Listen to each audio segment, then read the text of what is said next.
লাগি হেলি ঘাটি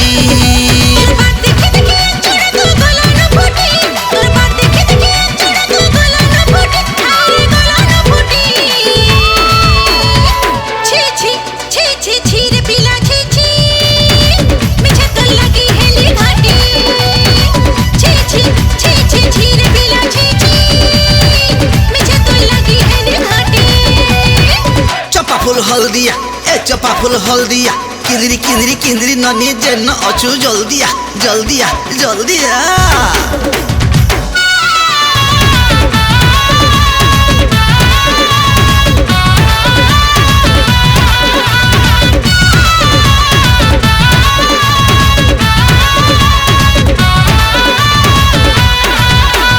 चोर फसरा खासा ननी ज्वारी मोला असरे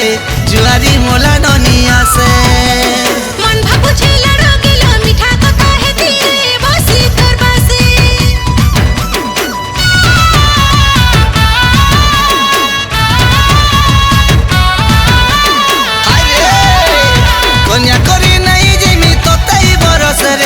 भाभी थिली बरसे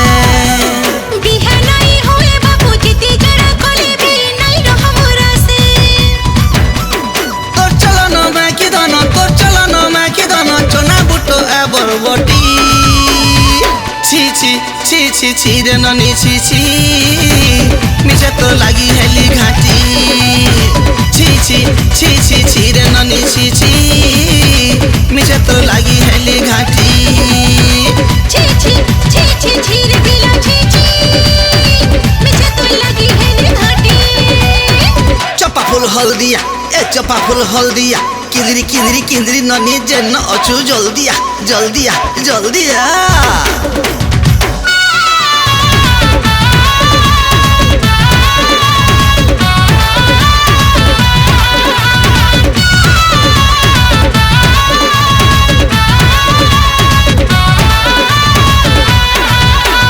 सुंदरी तिला काय करबो नहीं न बिचारगा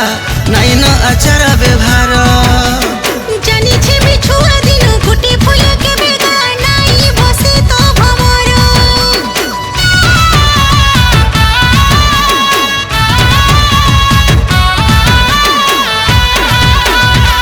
लुकानी आखी आखी खेली फसे दसगा सुंदरी बढ़े तिलवार